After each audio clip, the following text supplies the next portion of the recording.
We've talked about Abdul Carter. We've talked about Cam Ward. We've talked about Shedeur Sanders. There's one guy in this draft that the Browns could potentially take at number 2 that seems like nobody is talking about, and that is the Heisman Trophy winner, my number 1 guy on the board, Travis Hunter. We'll come back and tell you why Travis Hunter could be the key to maximizing wins in 2025 if the Browns take him at number 2. You don't want to miss this one. This is going to be a spectacular episode of the Ultimate Browns. We talked about Abdul Carter. We've talked about Shedeur Sanders. We've talked about Cam Ward. But there's one guy left alone at the top of the board that no one seems to be talking about, and that's the Heisman Trophy winner himself, Travis Hunter, the most versatile, the most electric guy in the draft right now. But it seems that nobody is speaking about him. I'm going to let you know, if the Browns take him at number 2, he is the key to maximizing wins rather now than later. I'll explain when we come back. This is an electrifying episode of the Ultimate Browns.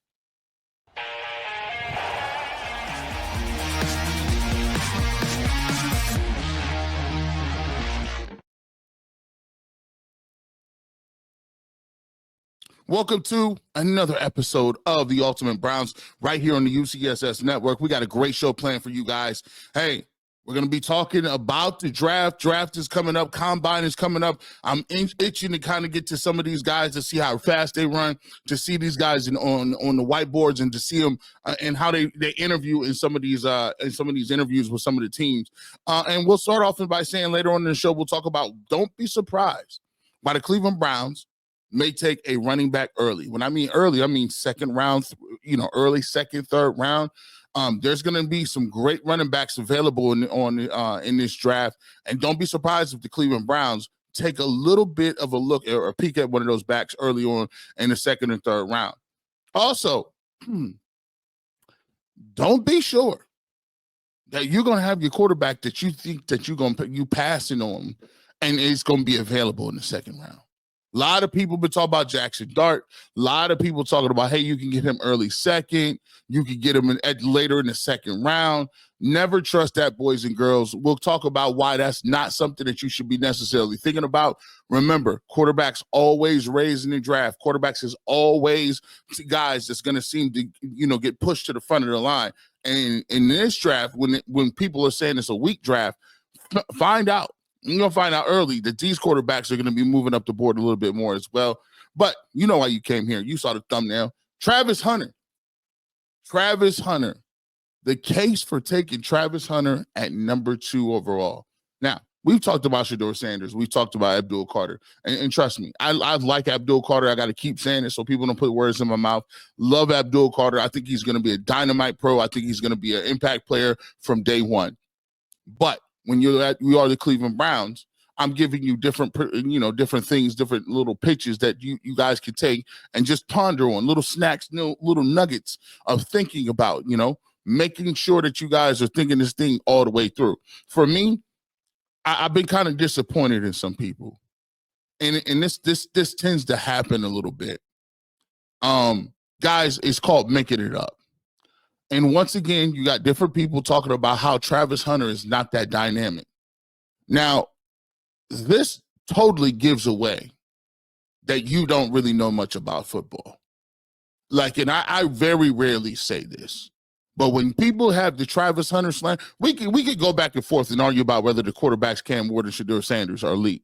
We can go back and forth about whether or not you want to have an edge rusher over somebody else at number 2. We could talk about that. But there's one thing that's not disputable in this draft. It is not. Travis Hunter is the most electrifying, skilled player in this draft. I have him number 1 on my board because he's the best receiver and he's the best corner. Stop playing around and quit playing with me. People like to just run around and throw little stuff out. Travis Hunter, I've watched his tape. You just watch some of the stuff that he's able to do in zone coverage. You know you are very talented and you know the game. When you're jumping routes in zone coverage, that means you're baiting people. Oh, you open over here, I'm coming off my man and I'm about to make this play. Tremendous hands, does not drop interceptions. He's not one of them defensive backs that, oh, I got it. Oh, I fumbled all over my chest. He's not one of those guys. He's not a guy that's not afraid to come up and hit. Go back and watch the game. I believe against Baylor, it was Baylor or TCU. He comes up and makes a play on the goal line, puts his helmet right on the football. He's a guy that can catch the football. He's electrifying. He can return kicks. He's dynamic with the ball in his hands. He has great hands. He high points the ball. He has a crazy vertical, and he's durable. The most durable guy in the draft. People is running around here talking about, can he play that many downs? Can he play that many downs? That man has showed you for 2 years that he is able with his conditioning, top flight conditioning. This guy has the conditioning level of LeBron James. This guy has a conditioning level of the way he takes care of his body. Go back and watch him throughout the season. Travis Hunter is in all the cryogenic chambers. Matter of fact, he was in a movie Time Cop. You didn't even know it. It was him, Wesley Snipes, and Terminator. That man takes care of his body. Number 2, Travis Hunter is one of the highest character individuals in the game.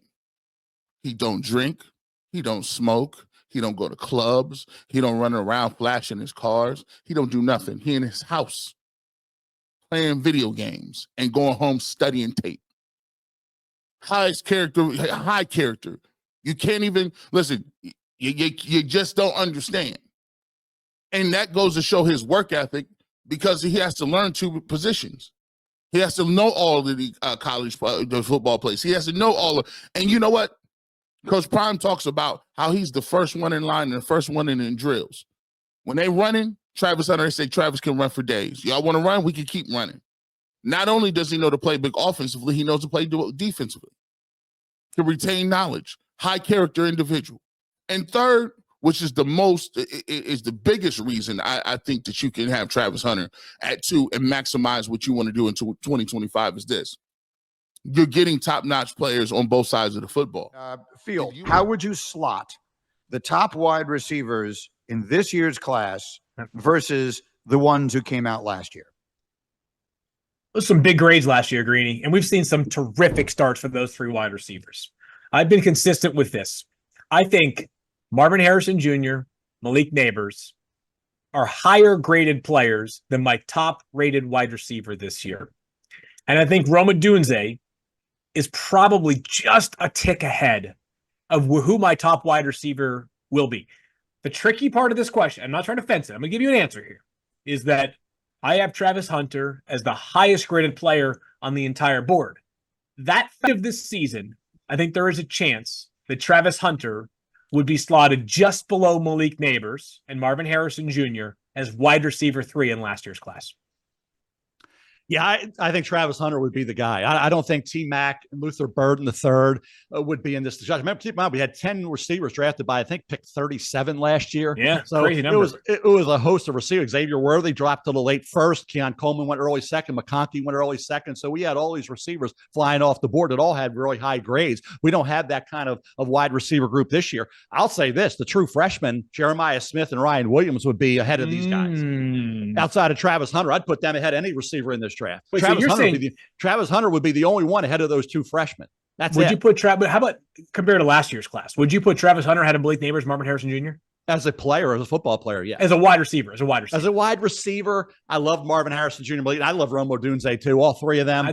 It's hard not to say that those 3 as a receiver, he would be right in there. I don't think he takes a backseat to anybody. I would say, are they ahead? I want to see the year play out. We're still early. As a corner, he's dynamic. He's locked down. I mean, he just mirrors those receivers because as a receiver, he knows what they're doing. He thinks along. I love last week. Did you see last week in that game after playing both ways? He's counting the guys on the punt team. He was counting to make sure he's over there counting. His head is always in the daggone game. Yeah. I don't know if we had 22 guys like forget the skill set, just 22 guys that had the mindset of Travis Hunter. We ain't losing many. Okay. Yeah. Travis Hunter is a baller in every sense of the word. And to see him do that, pointing that out and thinking about the game, he's not coming off over the bench. Give me some oxygen. This guy's playing both ways. I mean, are you kidding me? They don't let him, Deion doesn't even do anything. 3 days off.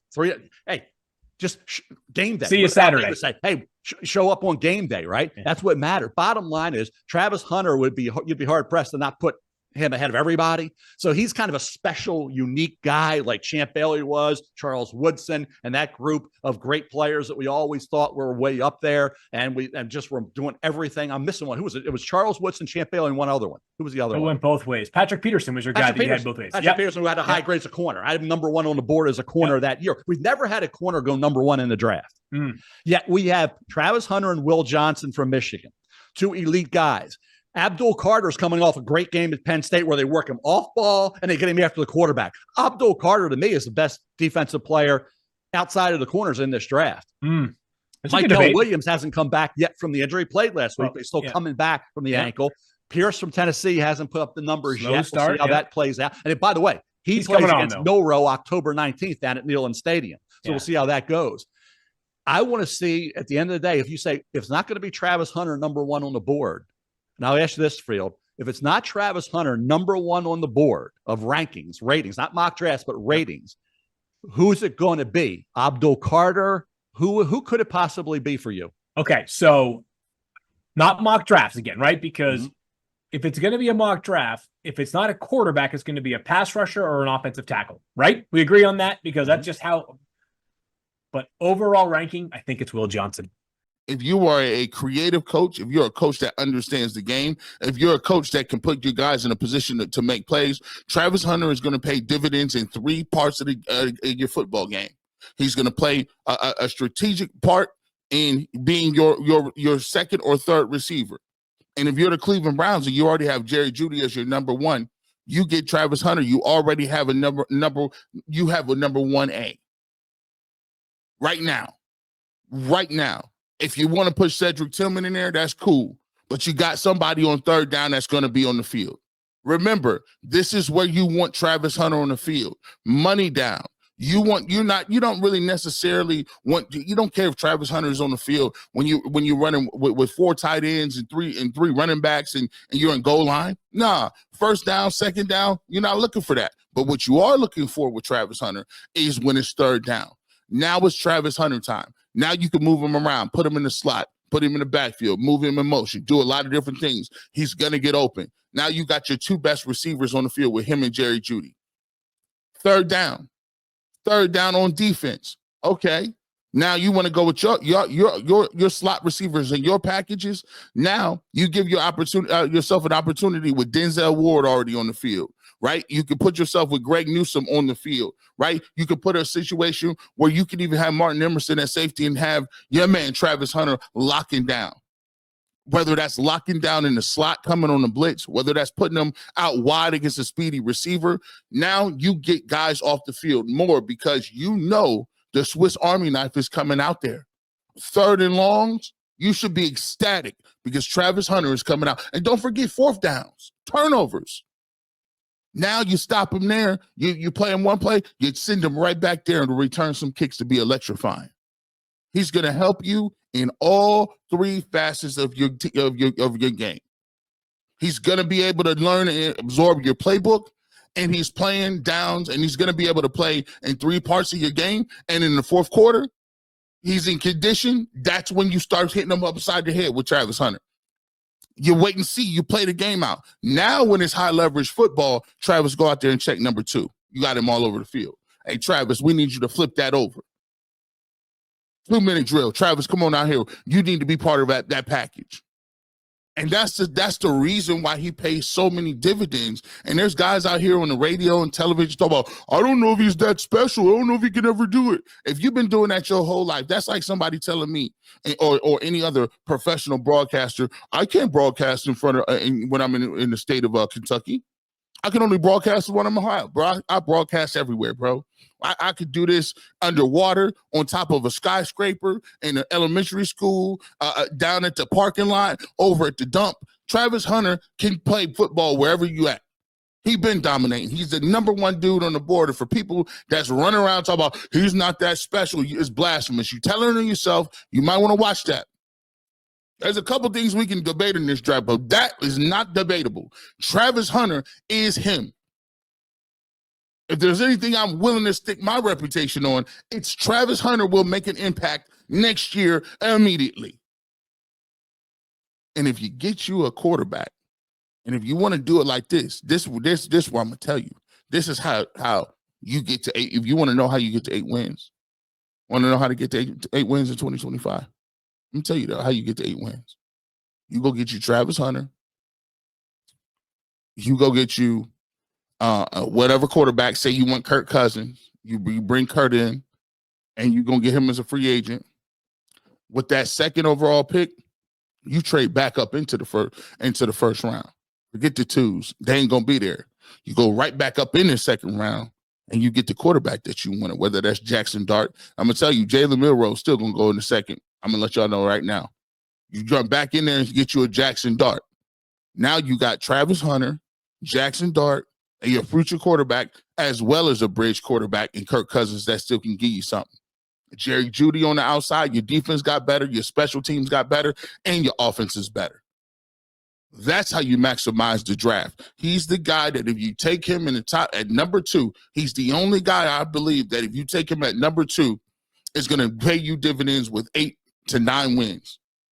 He's the only guy because you're getting so much, and you still have an opportunity to get you. And don't let him go back and get him a running back. Don't let him get a running back in 3. Quinshawn Junkins, don't let him. I don't think Travion Henderson will be there. Genty won't be there. Maybe the kid from North Carolina might be. Don't let him go back and get him a nice little running back as well. Now you're cooking. With that, you might be able to do something. I'm just saying. Hey, Myles Garrett. I know you said you wanted to go, but we might got something brewing, man. I'm just joking, man. When we get back, we're going to continue to get to it, man. Here's how I be thinking about the quarterbacks. People will get desperate. They will get desperate. And if you're the Cleveland Browns, if you think you're going to be chilling and hanging out in the second round while other teams is going to let your quarterback fall to you, no. Aggressive project stockpile counts in the draft too. We'll come back and tell you why your guy will not be there in the second round. We kind of alluded to. We'll come back and talk about that right here on the Ultimate Browns.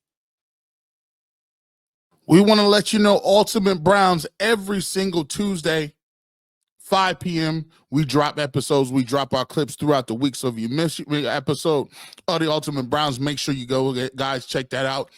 And something new, if you're not new to the channel, if you haven't been catching it, that we've done 2 episodes of this so far. The barbershop is back. Saturdays, 9 a.m. to 11 p.m. 9 a.m. to 11 a.m. If you haven't checked it out, please do so and go check that out. We've had some great turnout the last couple of days. We've been really doing some good things with the Saturday crowd. Pull up barbershop, 9 a.m. to 11 a.m. right here on the UCSS network. All right, we right back at it on the Ultimate Browns. Make sure you hit that like and subscribe button. Before we went to break, I told you guys, do not be surprised if the guy you may think that you want to get, the guy that you think is going to be available, the guy you think, okay, well, we can draft this guy and then draft somebody else later on, and he'll still be there. Guys, don't do that to yourself. Please don't do that to yourself. I got a couple of reasons why. First of all, there's a couple of targets that I've been hearing a lot of. The Jackson Darts, the Will Howards, the Jalen Milroe.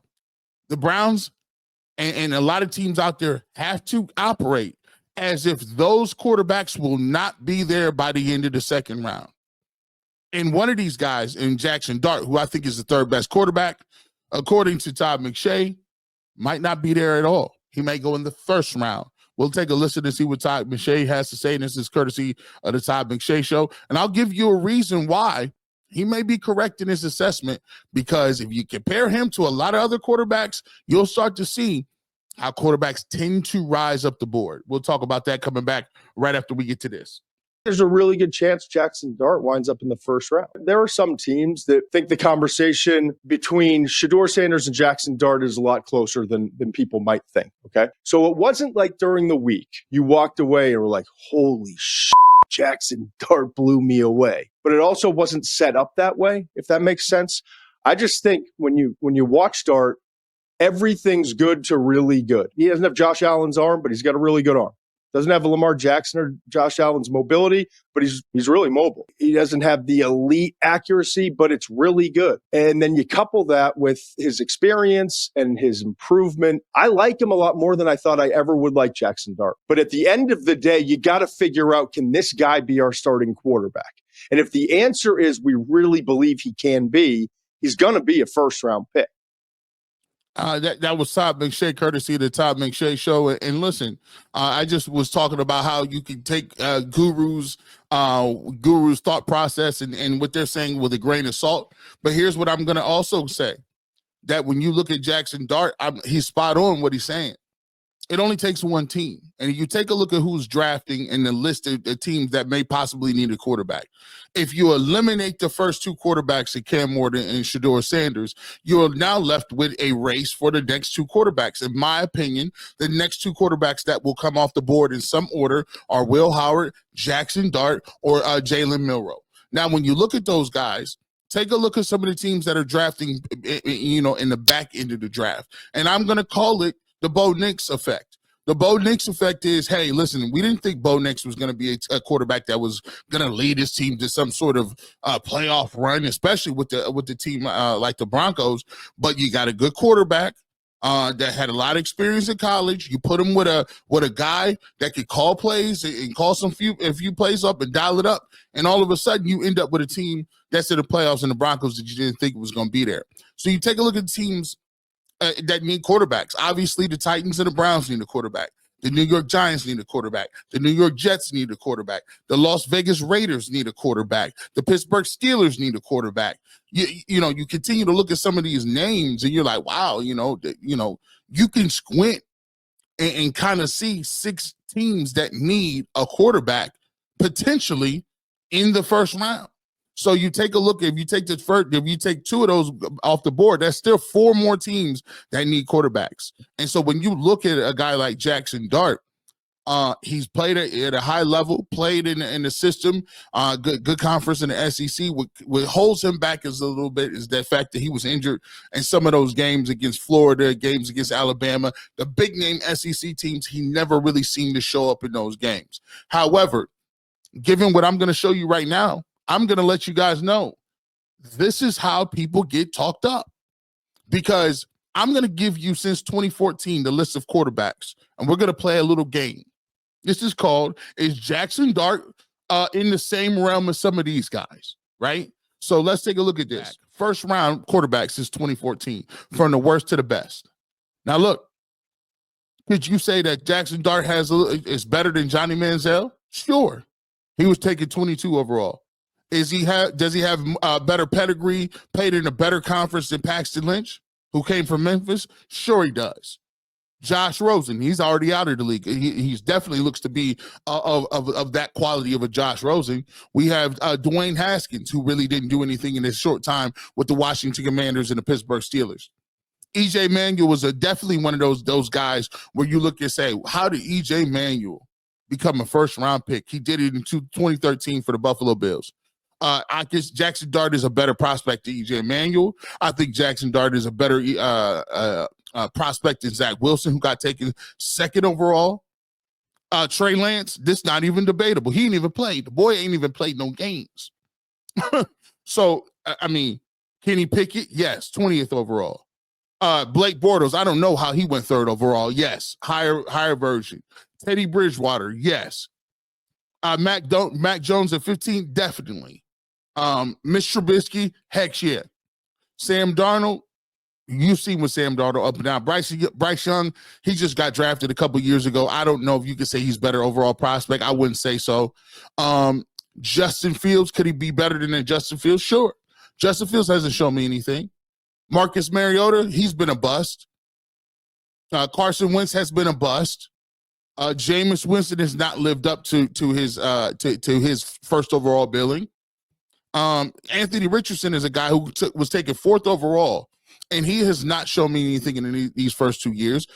He shows you flashes with his legs, but could you see Jackson Dart being in? He has great physical skills, but he's super raw, and it hasn't shown what he needs to do in this.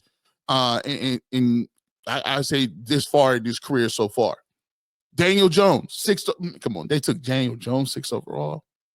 You telling me Jackson Dart can't get taken in the first round? You got, come on. Baker went number 1 overall. He flamed out in Cleveland, is playing better. Deshaun Watson looks like he's finished. Tua has the concussions, but has played pretty good for a 5th overall pick. Kyler Murray has had the injuries up and down. He's had a couple of good years, couple of bad years. Trevor Lawrence better figure it out this year. He was number 1 overall. He's way too low for a guy to be a generational prospect. But you see what I'm saying? Jordan Love, he's played well, 26th overall. I think his where he took him and the reward where he is at, I think the Green Bay Packers hit on that. CJ Stroud was taken 2nd overall. He showed up and showed out. Jared Goff rebounded his career. And he did a good job of that. Justin Herbert is who he is. Joe Burrow is who he is. Josh Allen, Lamar Jackson, Patrick Mahomes. We know that 4 or 5 that we've been talking about for a long period of time. So if you looking at it, guys, fellas, boys and girls at home, if you take a look at some of those list of guys and characters that we just went over, Jackson Dart has just as good as upside as a lot of those guys. He has some of the same measurables, some of the even better talent than some of those guys who went. So when you're looking at this situation and you thinking that you're going to be able to just jump back and pull and hold on and you'll be able to get somebody at the end of the 2nd and 3rd, that's not the way the draft is going to work. These guys are going to be propelled to the front of the draft. Guys, especially if there's a run that goes on quarterback. If you look at a Jackson Dart that may get taken in the mid rounds, maybe like mid of first round, 17, 18, you're going to have a problem because now the next available guys is your Will Howard and Jalen Milroe. You might have thought you was going to get those guys in the 3rd round, and they are starting to be mentioned at the back or the top of the back of round 1, top of round 2. That's how quarterbacks start to run off the board, and that's why the Cleveland Browns better make sure if you want a guy, you like a guy, you're at position 2, take him. Or unless you plan on using some future picks and assets to jump back into the 1st round and take your quarterback. That's if you don't take one at 2.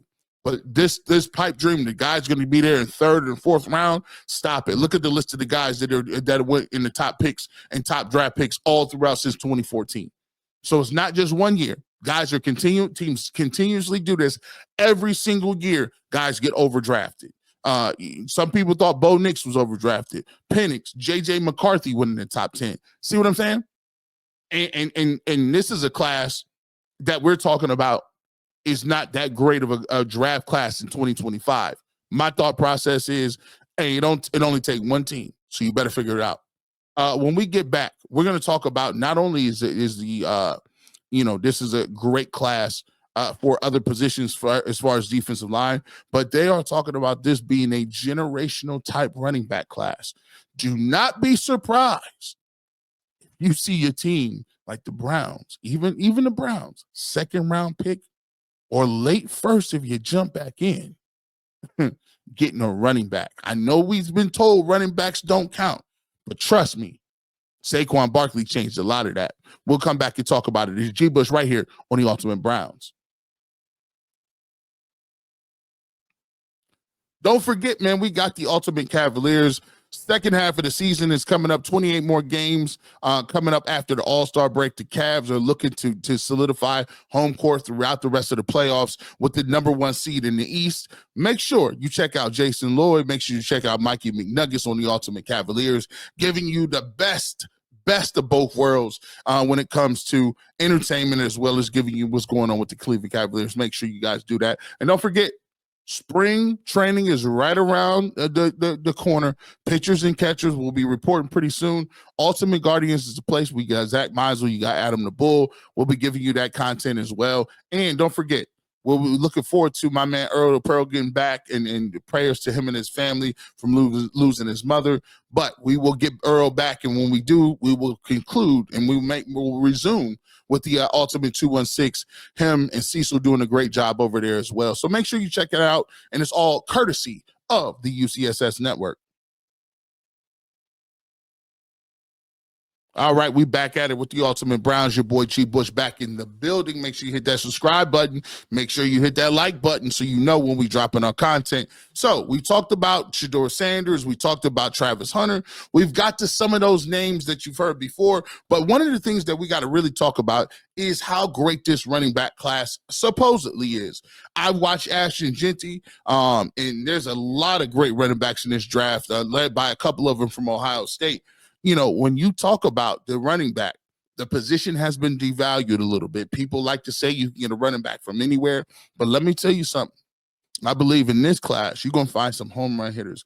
This is courtesy of Todd McShay Show. He talks about some of the great comparisons between this class and 2017 class, as well as some teams that he wouldn't foresee jumping up again later in the first round, early second round, to take a running back. This is not your grandfather's running back class.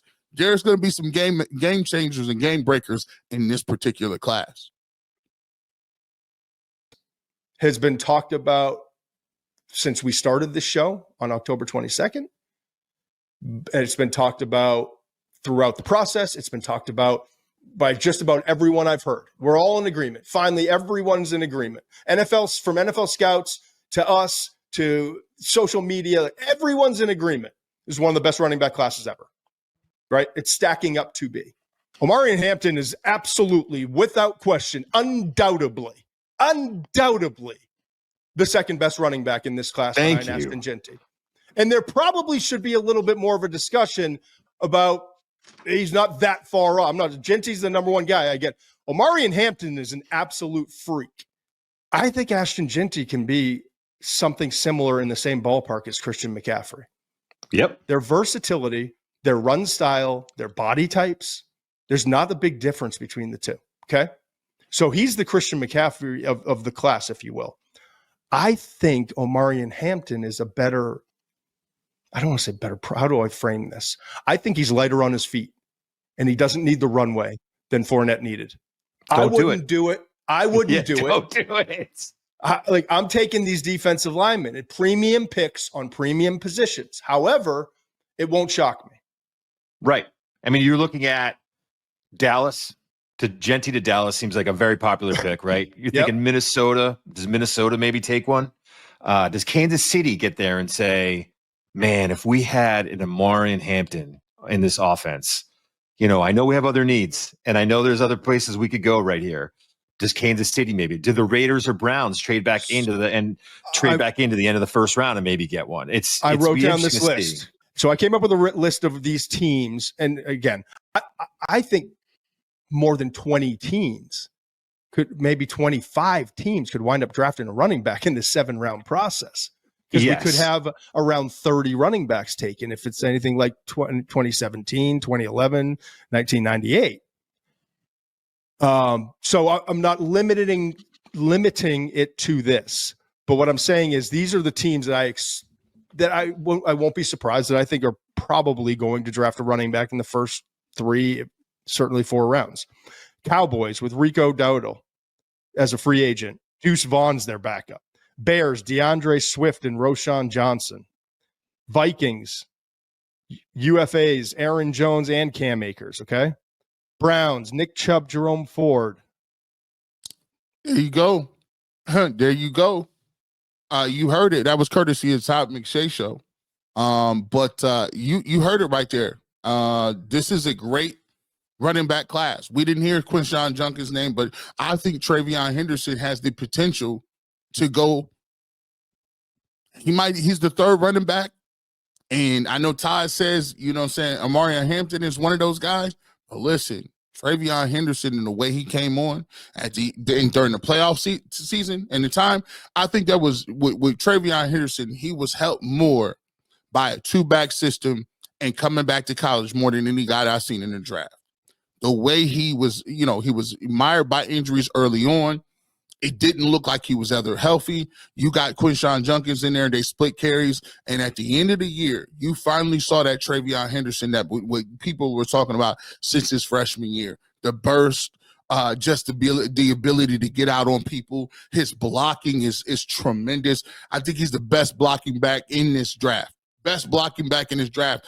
And that's what you got to have as a third down block. Can you pick up the linebacker? Can you pick up that safety? Can you catch the ball out of the backfield? I think he's a very close third. I think he does not sniff the third round.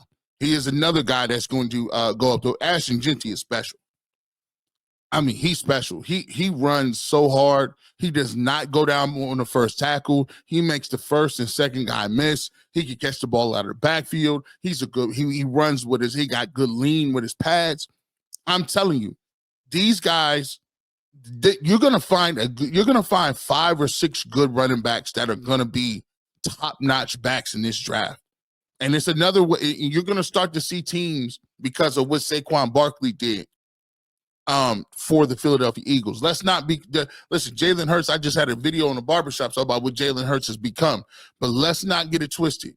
Saquon Barkley added something different to that Philadelphia Eagles offense that they didn't have. They always had Devontae Smith. They always had some of you guys out there on A.J. Brown. They've always had Jalen Hurts with the tush push, but they didn't have that running game. They didn't have that physicality with Saquon Barkley and the 3-down back. That put them over the top. That put them like, hey, you can obviously see that the Kansas City Chiefs said, we're going to stop Saquon Barkley, and that opened things up for the pass game and what Jalen Hurts was doing with his legs. There's going to be some teams that realize that, yeah, we need that running game. And if you're the Cleveland Browns, speaking specifically about them, if Kevin Stefanski wants to get back to that game, that type of game, you're going to need a bell cow back. Maybe Nick Chubb comes back, and Chubb is the guy that you can hope to get back after a season of the knee injury and then the foot injury. Maybe Jerome Ford is a guy that you're going to use on, more of a third down back. But let me tell you something. I wouldn't be mad at all if they come away with a running back. Actually, to be truthful, if you can come away with a running back within the first three rounds, I think that's a move you need to make. To me, I'm all in on this. I don't think you can fully stop nobody on defense anyway in the league. I'm gonna just keep it real with you. I think you can't fully stop Patrick Mahomes or Lamar Jackson or none of them. I just don't. I think they're that good. Josh Allen, you're not gonna stop them. But what you got to be able to do is if you can get some timely stops, make them kick a field goal or two, and get them off the field, and you can score some points, you can win with that. I think the Cleveland Browns, I would go heavy offense. I'm going to keep it real with you. I need a receiver. You need a quarterback. You need a running back. You might need another left tackle or so. Listen, this is a heavy offensive draft for me because I'm a firm believer in playing a different type of way that you need to actually get to the 21st century where you could actually put points on the board. And the Browns have been able to always say, we got a great offensive line. We got Nick Chubb. That isn't something you can hang your hat on. I hope Nick Chubb comes back, but there has to be a running back in the situation too. I need a running back. I need the quarterback. I need to get another receiver. And to be honest with you, man, the Browns aren't going to be competitive this year. The Browns is not going to be competitive probably to win a championship next year. But what you can do is get the fans a good product. Give me a product where I can see something in the franchise guy, see something in a young receiver, a young running back, and we can put some points on the board and compete with these other teams. Listen, I get it. The year we went 11-5, our defense was lights out, but we showed you what it looks like. We had JOK, we had Myles Garrett, we had Zadarius Smith, we had Denzel Ward. We was running around and we was balling out that year. But at the end of the year, what happened? We got boat raced by a rookie quarterback in C.J. Stroud and a rookie head coach. Defense is great, but you can't win by just holding people down. And if you draft a guy like Abdul Carter, mind you, I'm not hating on Abdul Carter. At least I'll take Travis Hunter, because if I got Travis Hunter, I get 2, 3. I'm getting 3 for 1. I get the return game. I'm going to get the receiver, and I'm going to get people off the field in third down and money downs because I got him playing nickel. I got him playing on the outside. That's 3 for 1. Come on now. I listen. Isaiah McGuire looked pretty good. You still got your boy Alex Wright. You drafted Mike Hall Jr. Let him cook. Let him eat. I know that you want to get something immediately for Myles Garrett, but for me, running back is a position that you're going to need. And if you want to run that play action game and you want to do like Kevin Stefanski normally does, you might want to go ahead and figure that out. You might want to get the running back game together as well. What do you think? What are your thoughts, man? I need thoughts on Travis Hunter. I need thoughts on what are we going to do? Would you take a running back in the first 3 rounds? And do you think Jackson Dart, Will Howard, or Jalen Milroe will be available in the 2nd or 3rd round? I want to hear all you guys on that. Make sure you hit that like button and subscribe as well. With that being said, have a great rest of your evening. We will put the clips out. We will have that. And make sure you continue to check out the barbershop Saturday, 9 a.m. to 11 a.m. as well. With that being said, have a great rest of your evening. And as always, go Browns.